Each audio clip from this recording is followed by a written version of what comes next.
In just 2 days, Operation Hailstone turned what was the largest naval base in the Japanese Empire into a ship's graveyard.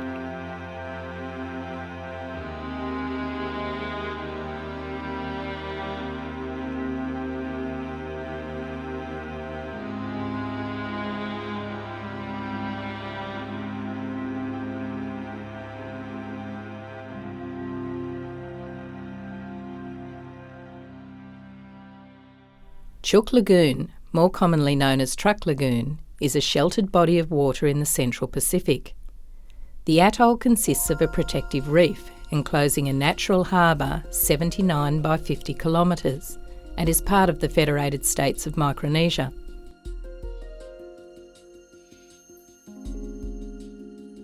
Japan attained Truk under a mandate from the League of Nations in 1920. Realising the natural assets of the lagoon, Japan set about building a huge military base. Western visitors were not welcome, and a myth of invincibility grew, with Truk considered the largest and most formidable of Japanese strongholds in the Pacific.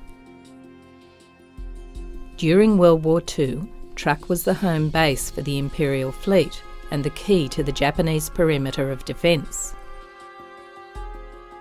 At its peak, over 40,000 servicemen were stationed here.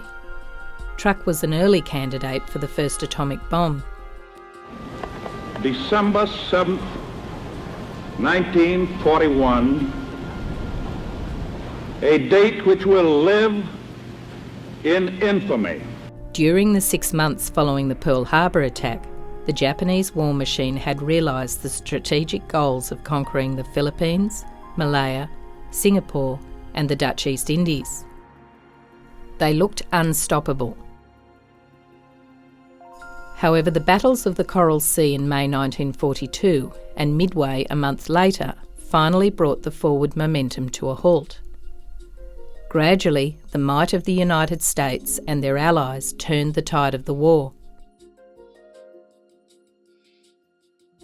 In August 1942, starting in the Solomon Islands, the United States began an island-hopping campaign to conquer Japanese-held territories.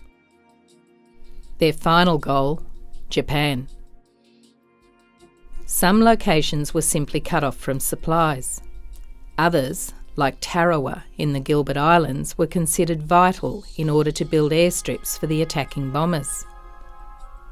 Tarawa was to be the first American offensive in the critical Central Pacific. 6,000 men were lost on both sides in 3 days of fighting. An aerial photographic mission on February 4, 1944, captured this famous image of Japanese war and merchant ships in the protection of Truk Lagoon.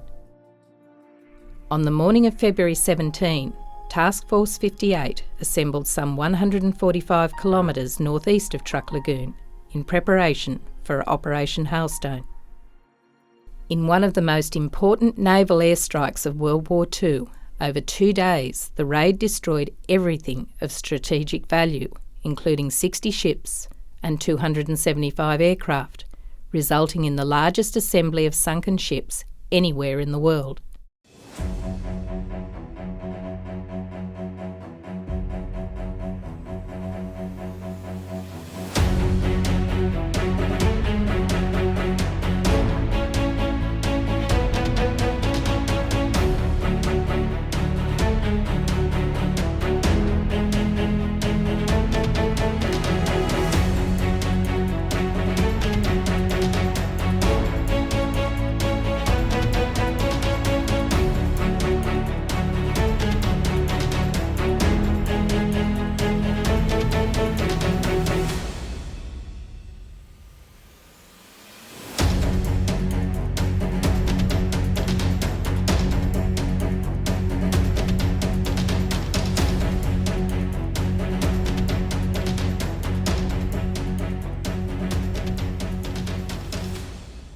Underwater filmmaker Max Gleason and his dive partner Leslie Hillier were asked to film a short trailer for one of the dive operators in Truk Lagoon in 2011. That seemingly simple task turned into a 2-volume production on the wrecks of Truk Lagoon, the most extensive filming ever carried out in the area. The project took 8 years, 11 trips from Sydney, and approximately 300 dives to complete. With the experience and knowledge from 3 previous dive trips undertaken and some extensive research, Max and Leslie set out to film Truk's finest wrecks and their most interesting artefacts.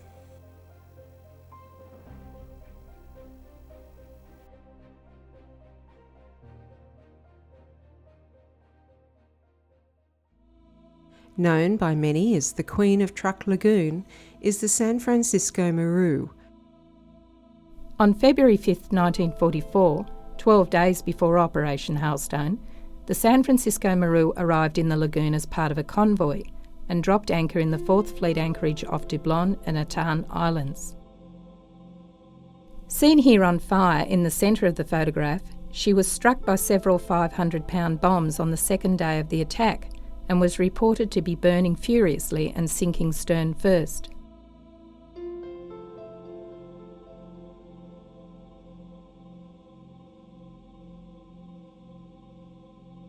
Common to most wartime merchant ships was a single forward gun mounted high on the bow. Although quite effective against a submarine on the surface, the gun was almost useless against attacking aircraft.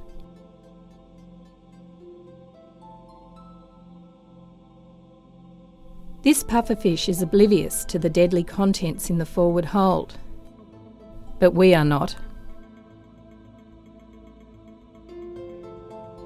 Stacks of hemispheric beach mines, artillery shells, and boxes of cordite, a type of gunpowder, were only a part of this ship's lethal cargo. She was nicknamed the $1 Million Wreck because of the value of the goods carried in her holds. San Francisco Maru is one of a dozen ships lost in the 4th Fleet anchorage area. Visibility is generally very good, as seen here approaching the number 2 hold. It is this hold, and the deck above it, that set the San Francisco apart from her peers. Most of the hold's wooden floor has long since collapsed, and the well-preserved remains of 2 tanker trucks now sit perched across the rafters. The level below is littered with aerial bombs, aircraft engines and spare parts.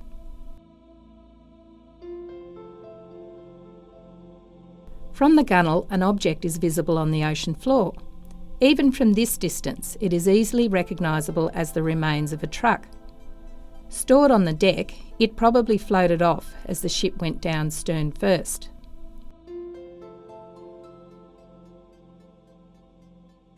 But the San Francisco's real icons are these. 3 Mitsubishi 3-man Type 95 tanks. These little tanks are probably the most photographed feature of any shipwreck in the world.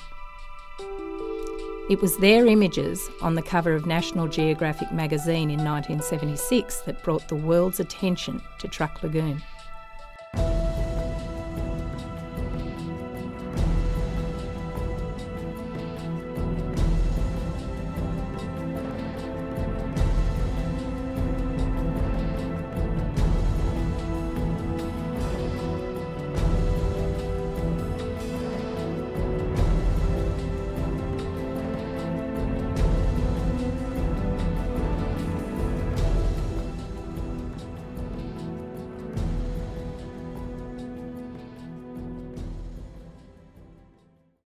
What a treasure trove this must have been for the first divers on the wreck in 1973. The wreck of the Hoki Maru is one of the most popular dives in Truk Lagoon. The Hoki was one of 3 ships to suffer massive explosions. The front of the ship is almost obliterated. Dropping under the shadow of the counterstern, there, at a depth of 52 metres, is a sight guaranteed to stir the emotions of every wreck diver. 2 massive bronze propellers. The rear holds contain an amazing assortment of vehicles that have been crammed into every available space.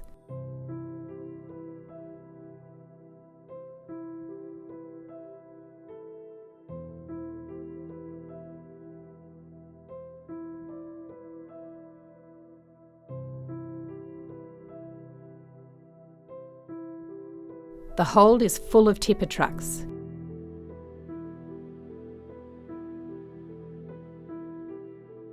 There is speculation whether these were Japanese. It is believed that a tractor and bulldozer were manufactured by John Deere, suggesting they may have been captured items from Singapore or the Philippines.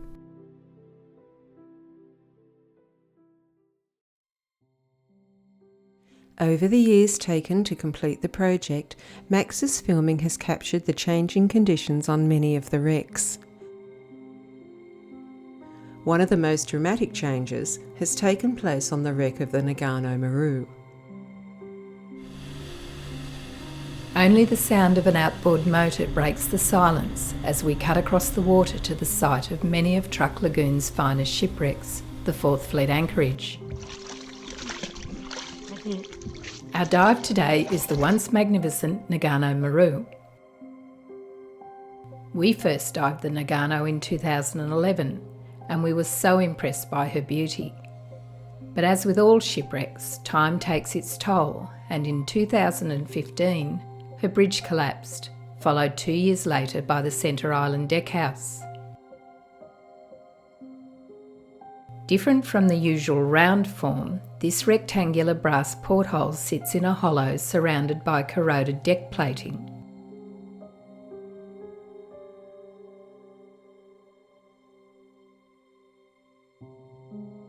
It was once fixed to a bulkhead at the entrance to the starboard companionway. Swept clean by current and decorated in 1,000 colours, the now collapsed alleyway was unsurpassed by any other in Truk.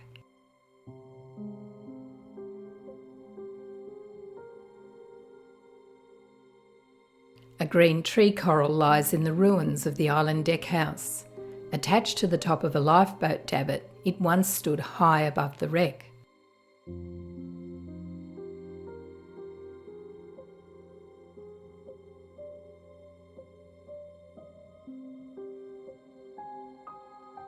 At 2 metres wide, nature had taken over the structure and housed its own colony of marine life. When the davit fell, it took with it the home of many of its inhabitants. This 2014 footage shows the area as it was then, in all its stunning beauty. A highlight of diving the Taiho was her telegraphs. Remarkably, one was suspended from the skeletal remains of the bridge. It was held there by the chains which connected it to the telegraph in the engine room. The opportunity to see artefacts like these lanterns, lying in situ where they belong, is one of the many reasons Truk Lagoon attracts divers from all over the world. These 3 large bowls appear to be cooking pots big enough to feed the masses. This suggests that Taiho may have been used as a troop transporter. Just below the pots, stored in the hold, are twin prop blades. They make an excellent photographic subject.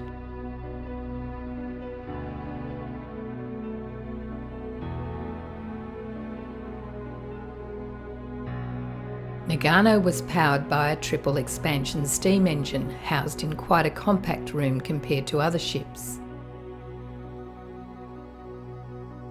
The Taiho is over 100 years old, which may explain why she appears to be decaying faster than any other wreck in the 4th Fleet anchorage. It's an inescapable fact that, like all shipwrecks, those of Truk Lagoon change with the passing of time. The Taiho has always been high on our list of favourite dives. While still an excellent dive, her glory has diminished. That's why it is so important to record these wrecks, so future generations of divers will see them as they once were. Carrier-based pilots knew enough about Truk's islands to be deeply worried. The small islands which encircle the entry to the main islands had been heavily fortified. As soon as they arrived over the lagoon, they targeted the Japanese aircraft. Taken by surprise, the Japanese pilots struggled to get their planes in the air. By the second day of the attack, not a single Japanese aircraft was able to pose any threat to the incoming American planes, and so the pearls of Truk Lagoon, these ships, became sitting ducks. One of the pilots who took part in the raid was 24-year-old E.T. Stover. Seen here aboard the USS Yorktown earlier, he was nicknamed Smokey from a cartoon character at the time.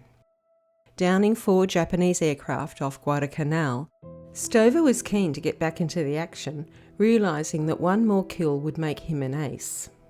On the eve of the Truk raid, Stover had a dream that he would be shot down and caught by the Japanese. He told the details of his dream to the Navy chaplain just before departure. The chaplain reassured him his dream was just that, a dream, and his flying skills would see him through the mission. At the control of a Hellcat, he set about attacking the main airfield located at Etan Island. However, returning anti-aircraft fire struck his plane, forcing him to bail out. He was spotted climbing into his life raft, but was picked up by the Japanese before a rescue mission could be organised. With the lagoon now littered with the bodies of over 2,000 men, the Japanese were not in the mood for taking prisoners. The next day on Dublon Island, Stover was one of 7 captured airmen who were beheaded. His remains are most probably still on the island. Several high-ranking Japanese officers stationed on Truk were sentenced to death for their treatment of prisoners of war.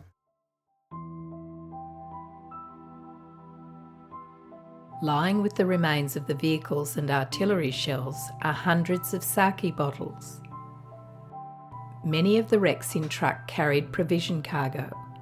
With the loss of the majority of their ships and supplies, it's not difficult to understand that relations between the Japanese and the indigenous population became strained until the end of the war.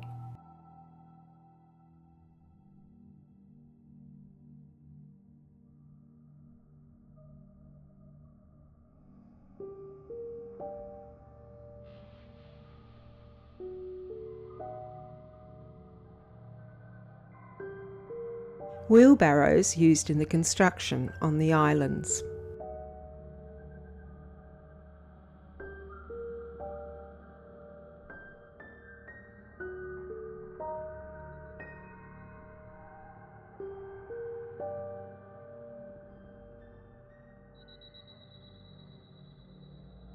Ship's lanterns.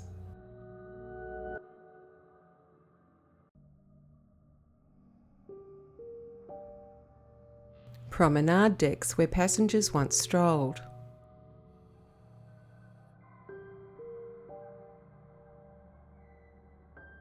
A portable compressor.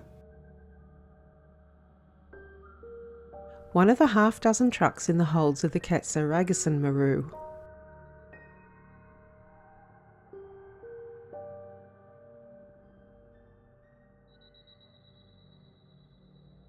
Radio room.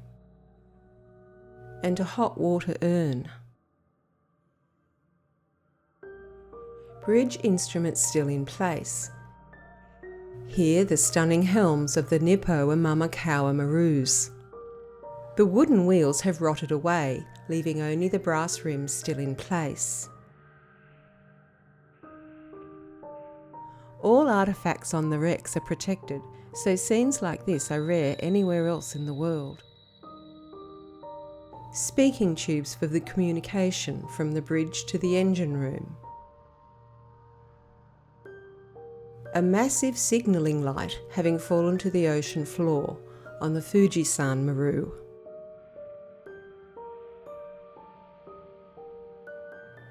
Incomplete Zero fighters in the holds of the Fujikawa Maru.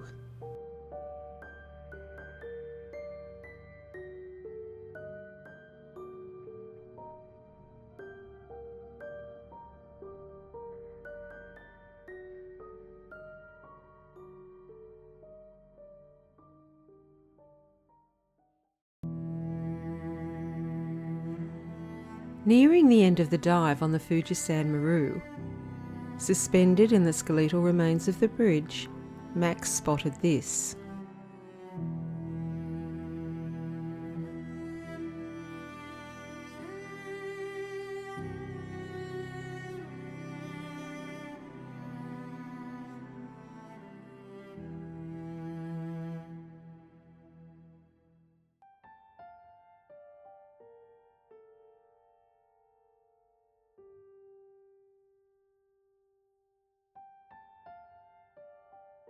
With the loss of so many men, ships and aircraft, most single events, even major ones, were simply swallowed up by the magnitude of the disaster. The loss of the destroyer Oite is one such example. On the eve of the attack, the Oite picked up most of the survivors from a lost Japanese cruiser. Returning to the lagoon, she was spotted by American planes. Over 700 men from both crews lined the decks of the small ship as the US planes attacked the zigzagging destroyer. A torpedo struck midships, cutting the vessel in two. She quickly foundered in 63 metres of water, with the two sections settling only metres apart. The 20 survivors swam over 5 kilometres to a nearby island, adding another chapter to the darkest days of World War II. Rarely affected by current, it's a dream fall to the sandy bottom and to the stern of this beautiful shipwreck, the first view being the deck gun near the stern. With a constant water temperature of 29 degrees centigrade, her wartime colour has now been replaced by a living camouflage.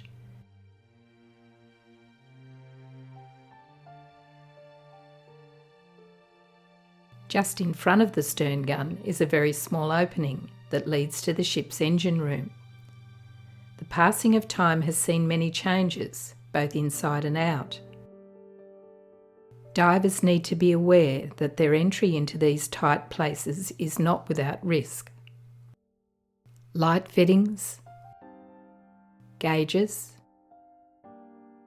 speaking tubes, and a compressor are all concealed in this tight space. The sudden end to the ship meant these lifeboat davits were never able to be cranked into position. They stand in silence, a sentinel to those whose lives were lost in battle. No matter how many dives you do on any of the shipwrecks in Truk, you are likely to discover something different. A casual inspection of an opening we passed over many times led to one truly poignant discovery. Who were these young men who had taken cover in this little compartment? An area from which there would be no escape. A tiny tomb in which they would spend eternity together.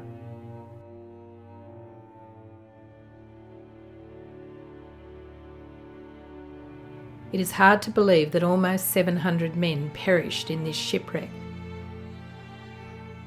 To most people, these ships and places are merely names in a book. As divers, we are privileged to witness these pieces of history.